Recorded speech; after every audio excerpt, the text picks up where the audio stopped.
Good morning, 6 minutes after 6 o'clock, Brad Ferguson with you today. Hour number 1 brings Hammersmith by Gustav Holst. We'll have the Rhapsody for saxophone and orchestra, Claude Debussy. Close the hour with Fauré's Fantasy, Opus 111, and open it with Entry March of the Boyars by Johann Halvorsen. My name's Brad Ferguson, and I am the general manager at Classical KCSC.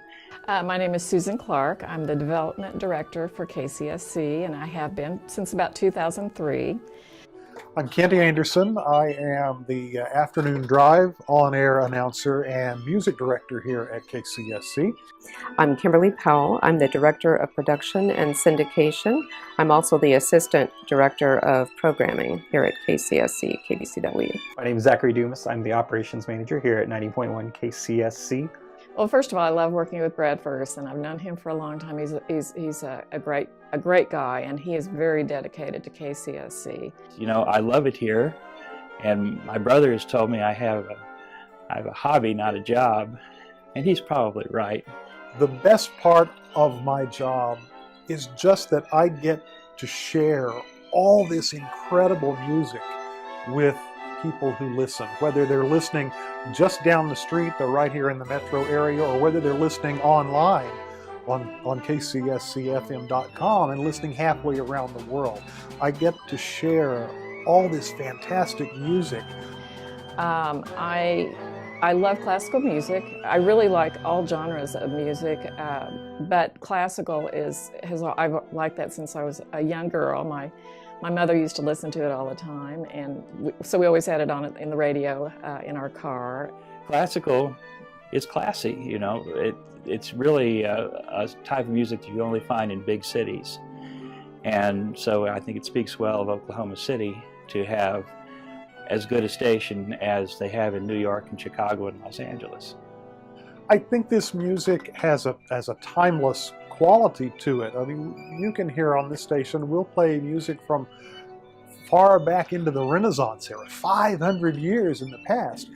So relationships are a big part of development, and that's something that is very dear to my heart, and I love getting to know our listeners. Campus involvement is very important to the mission of the University of Central Oklahoma, as well as the mission of KCSC. We are here as a public service and an outreach program for the University of Central Oklahoma, specifically the College of Fine Arts and Design. Many of our programs have tied in the university in various aspects. We're able to broadcast the campus events to the world. They're able to get more of a reach than they would just somebody that happened to be on campus and hear about it through a flyer or a poster or something. Here at KCSC, we're kind of an exception in the broadcast world because we offer a variety of programming. While we are Oklahoma's choice for classical music, we do have a little something for everybody, especially in our weekend offerings. We're very committed to bringing the best programming we can bring from all kinds of sources around the country and the world, and an enormous breadth of programming that you're not going to find at other stations of our size. It's a pleasure to come and give pleasure to other people through good music. A public radio station in Oklahoma is important because you will hear programming that you wouldn't necessarily hear on other radio stations. We're able to provide an outlet for the arts as well as enthusiasts of classical music. So we work very hard on a pretty shoestring budget to keep this just wonderful programming going. And I think I admire that. I admire the cause, and I've been very happy with it.